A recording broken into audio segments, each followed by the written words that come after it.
So guys, welcome to the WSXM podcast. As always, a United Africa is an undisputed Africa. So, here, this video we're going to talk about is Julius Malema being defiant, a revolutionary, being a true leader.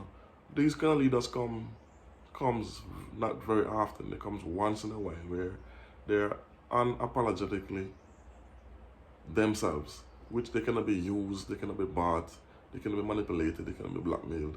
And these are the kind of presidents that the African continent currently needs right now, because there's too much blackmailing and manipulating and using and puppets that's becoming presidents on the continent. Case in point, for the most recent one, the Nigerian President Tinubu.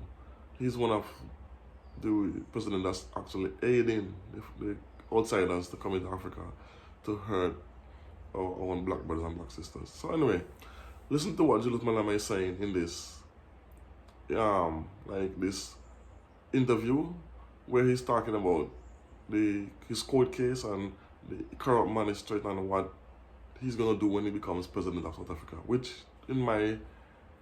from my point of view, he will be the next president of South Africa, and that's gonna be a drastic shift when that happens next year's elections. But before we get too deep into that, listen to what he's saying in this interview and let's discuss it. Boom. You know, in the Judicial Service Commission, I'm not sent by Parliament or I'm not sent by journalists.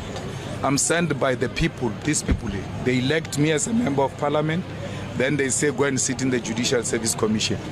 Whether you like me or not, as long as EFF has got a seat in Parliament, I will be a member of the Judicial Service Commission, and I will question these incompetent judges, I will question incompetent magistrates. All of you go and watch that video of a magistrate when she was delivering the judgment of 174. And tell me also if it was a black woman, what was going to happen to her. Now that I've criticized a white judge, a white magistrate, incompetent magistrate who walks into a courtroom without a judgment and then calls a police officer, go to my office and fetch my judgment, is on the table. When you are a magistrate, a judgment has to be here, and it must only be seen by you, and then the rest of us will hear it when you read it out. A policeman saw my judgment before I could hear about it. As if that is not enough, as she was reading through, she says they forgot 2 pages at the back, let me go and fetch them. Is that professionalism? Is that competency? Is that you South Africans asking us to tolerate that nonsense? In the EFF, we don't tolerate incompetence, both of our members and of public services. Judges are not the constitution. Magistrate is not a constitution.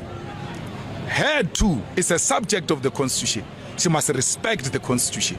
And I don't care about her feelings. I care about what does the law say, not what does the magistrate feel. So I have no responsibility to nurse her feelings. She made a terrible mistake. She dismissed 174. I'm going to take a stand there. You must hear what's going to happen. I'm not saying those things outside. I'm going to tell her on her face. I will not be scared that no, I must be nice because I'm scared to go to prison. No. I will tell her how wrong she was. For 5 years we've been in that court. She has been coming to court very late. Not 30 minutes, 45 minutes late, right? A member of the so-called Judicial Service Commission is appearing. One day you're going to appear before this person in the JSC. And the first thing we're going to, what is your conduct in court? Because you ought to be honorable as a judge. And part of honor is to be on time. Time is the highest form of discipline. So there's nothing wrong I said about her. Nothing wrong at all. And I will not apologize. They tried me earlier with some concocted charge there in Parliament that I said things about judges. I will never stop talking about judges because we must never make judges God. They too are individuals. That's why their judgments are appealed. And on appeal, they can be reversed because they are human beings, they can make mistakes. So I don't know where the criticism comes from. It's not about me having said the correct thing. It's just hatred of Julius Malema, and there's nothing I can do with it. The problem is that when I apply for 174, I'm saying to a judge, I don't want to take a stand there, because if I take a stand there, I'm brutally honest and you may not like what I'm saying. You see, and so she invited me, I'll be taking a stand. But in July, for sure, when we go there, I'll be driving from Union Building to that place in July next year. Thank you. So guys, you see that. How many presidents do you know are presidents to be, are people who are running for presidents currently, who can speak as how let's call him president from now, President Malema is speaking, because this is what we need on the continent. This is definitely what's needed. We already have a few that's defiant, like the president of Namibia, the President Abraham Traore of Burkina Faso, the Zimbabwean President Mnangagwa, Nambia President as well, the Tanzanian President, the female, I forget her name, it's not coming to me right now, but she's another one that's not so easily swayed. And I have a couple of them have a couple of others currently. I thought even the Ghana president, but he's not. I don't like some of the things he's doing currently, but he's still one of those one that still are doing things for his country, because he still has banned a few exports of raw materials and imports of certain materials from the West. So I wouldn't write him off yet. Who else? That's sticking out right now. But anyway, let's go back to that. But President to be Malema, this is definitely the kind of person we need to be running most of these African countries. Oh, and the Rwandan President of Rwanda, Paul Kagame. He's another president that's kind of the blackmailer used by the West, and he's outspoken. He's one of the most outspoken presidents, apart from Julius Malema, that the West cannot touch, because he doesn't take loans. He doesn't worry about they giving him money to do anything in this country. And he turned the country around. Rwanda is one of the cleanest countries in the world, or the second cleanest country in the world. And for business wise, I think he's number 30 or 31 in the world. So there's a great room, there's more room for growth in Rwanda, but presently it's one of the countries in Africa we can look up to as what African countries are to be.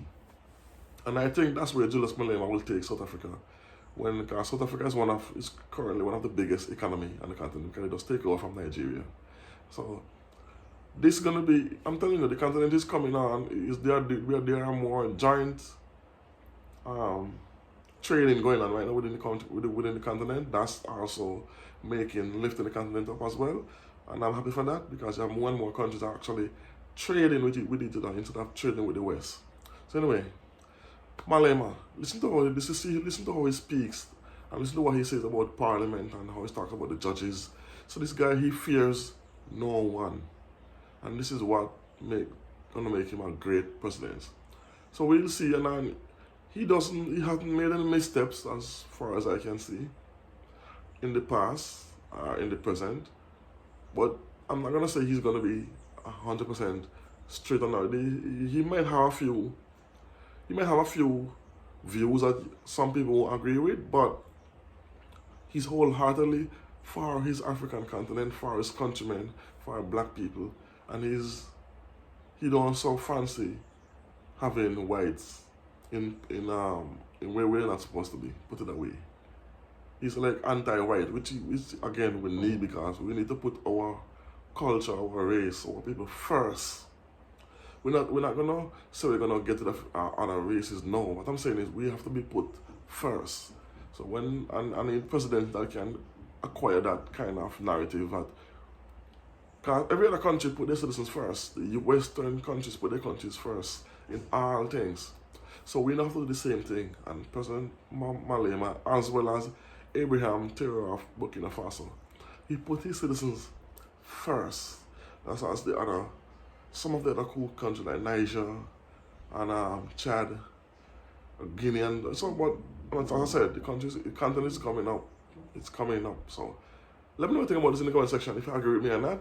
And also, tell a friend, like, share, comment, and subscribe. Peace, one love. Boom.